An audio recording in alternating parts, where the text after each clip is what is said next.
నేను ఒకటే ప్రశ్న జగన్ గారిని, నిజంగా మీకు మెడికల్ కాలేజీల పైన మీకు అంత ప్రేమ ఉండుంటే దాదాపు 17 మెడికల్ కాలేజు 5 సంవత్సరాల కాలంలో శాంక్షన్ అయింది. దాని ఖర్చు విలువ 8,040 కోట్ల రూపాయలతో ఖర్చు పెడితే పూర్తవుతుంది.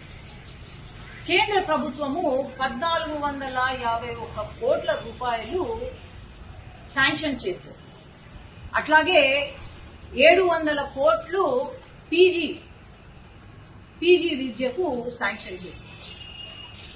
మరి రాష్ట్ర ప్రభుత్వ వాటా కూడా ఉంటుంది. దీంట్లో ₹1 కూడా ఖర్చు పెట్టింది రాష్ట్ర వాటా.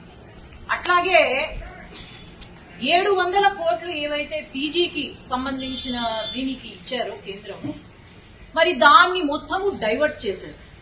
₹1 కూడా సూపర్ స్పెషాలిటీ, మొన్న ప్రెస్ మీట్ పెట్టినప్పుడు సూపర్ స్పెషాలిటీ హాస్పిటల్ ఉన్నాయి అని అంటున్నారు.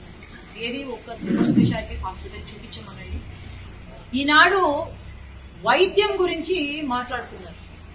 అసలు మెడికల్ కాలేజెస్ ప్రతి జిల్లాకి ఒక మెడికల్ కాలేజ్ అవసరము అని చెప్పి దాదాపు 19 మెడికల్ కాలేజ్ ఉమ్మడి రాష్ట్రంగా ఉన్నప్పుడు 1995 నుండి అట్లాగే 2004 లోపల 19 మెడికల్ కాలేజెస్ తెచ్చింది తెలుగుదేశం పార్టీ.